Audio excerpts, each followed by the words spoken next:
सदियों से रहस्यमयी है आईना।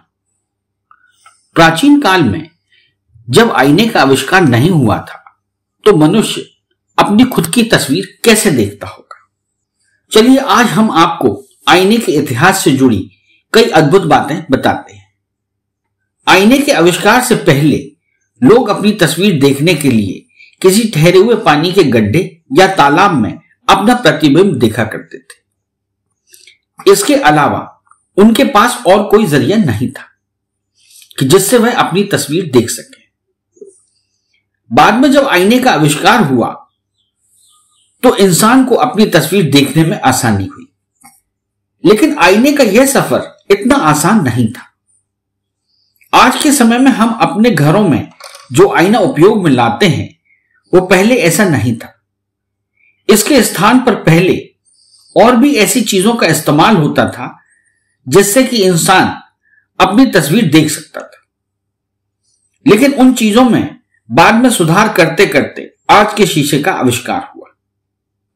आईना अथवा दर्पण हमारे रोजमर्रा के इस्तेमाल की एक साधारण सी वस्तु है, किंतु जब हम आईने को लेकर दुनिया की कल्पना करके देखें तो हमें आईने की अहमियत का अंदाजा होगा।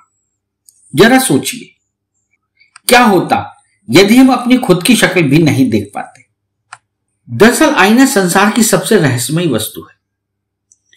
विश्व की समूची व्यवस्था, कला, साहित्य और संस्कृति आदि में आईने का एक खास मुकाम है।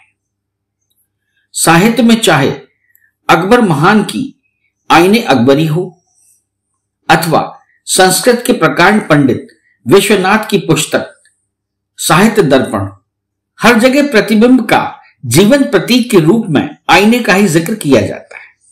आज कांच पर पॉलिश किए हुए आईने हर जगह सहज व सुलभ है, लेकिन आईने के प्रारंभिक स्वरूप से बिल्कुल भिन्न। दरअसल आईने की परिकल्पना आदिम युग जितनी पुरानी है। जब आदमी ने ठहरे हुए पानी में अपना प्रतिबिंब या अक्स देखा होगा।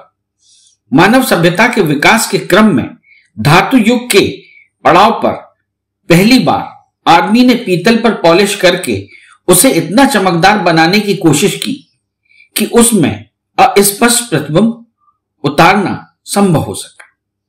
यही दर्पण का प्रारंभिक रूप था और इंसान अपनी इस सफलता पर चमत्कृत था। आईने की विकास यात्रा की यह शुरुआत भर थी।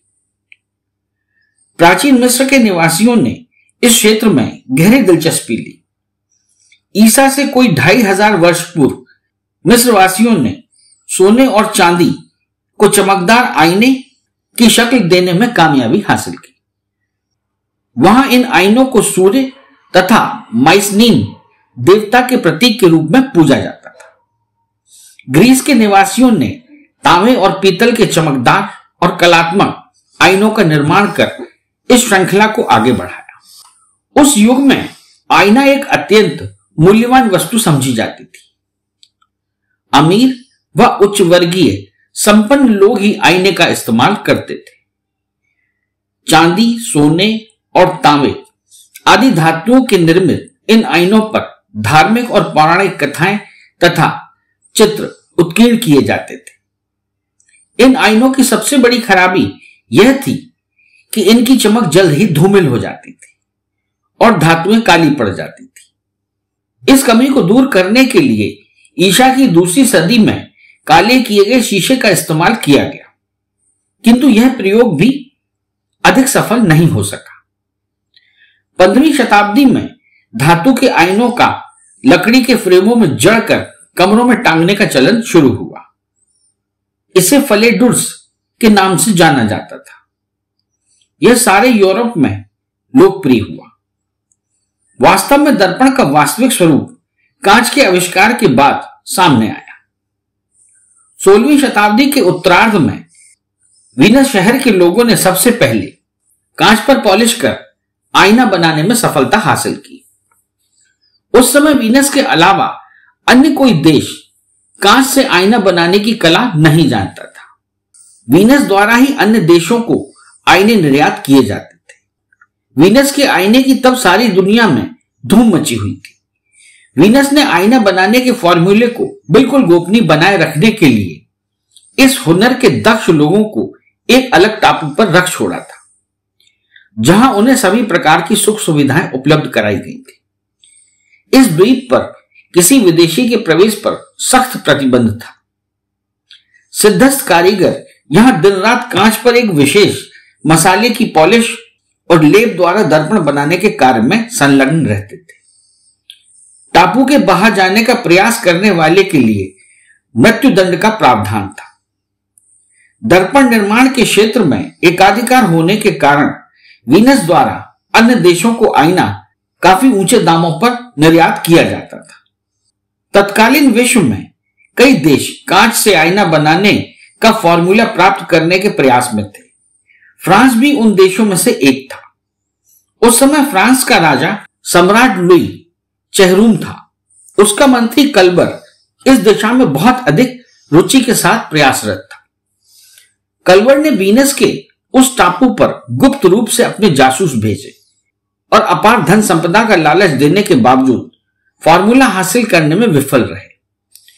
अंत में एक जासूस ने वीनस के नौजवान कारीगर साज गाब्रिलो से मित्रता की और दोस्ती की आड़ में उससे आईना बनाने का फॉर्मूला पाने में कामयाब हो गया। इसके बाद वह जासूस टापू से भागकर फ्रांस पहुंच गया।